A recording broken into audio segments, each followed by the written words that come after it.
मुख्यमंत्री देवेंद्र फडणवीस शिवसेनेचे target number 1 आहेत। पुन्हा एकदा सामनाच्या अग्रलेखातून मुख्यमंत्र्यांना लक्ष्य करण्यात आले। शेतकऱ्यांच्या खांद्यावर बंदूक ठेवून शिवसेना सामनातून मुख्यमंत्री फडणवीसांवर टीका केली आहे। गेल्या आठवड्यात करमाळा आणि खामसवाडी इथं झालेल्या शेतकरी आत्महत्येचं कोलीत शिवसेनेला गवसलंय।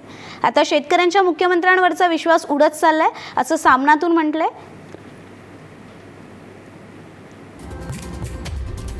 हमी देऊनही संदीप शेळकेसारखा तरुण शेतकरी आत्महत्या करतो तेव्हा त्याचा अर्थ राज्यातील शेतकऱ्यांचा सरकारच्या हमीवर विश्वास उरलेला नाही असाच होतो।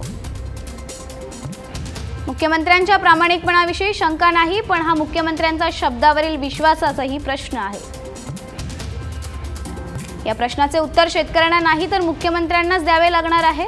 शेतकरी कर्जमाफीसाठी ऑक्टोबरचा वायदा करण्यामागे मुख्यमंत्र्यांची गोळाबेरीज असेल ही, पण त्यामुळे सरकारवरील विश्वासाची वजाबाकी होत असेल तर त्याचा काय उपयोग? शेतकरी आत्महत्येचे हे दुर्दैवी सत्र थांबायला तयार नाही आणि राज्य सरकार ऑक्टोबरचा वायदा सोडायला तयार नाही। मुख्यमंत्री महोदय, अजूनही वेळ गेलेली नाही। आधी आत्महत्या मग कर्जमाफी असे दुर्दैवी चित्र महाराष्ट्रात तरी निर्माण व्हायला नको।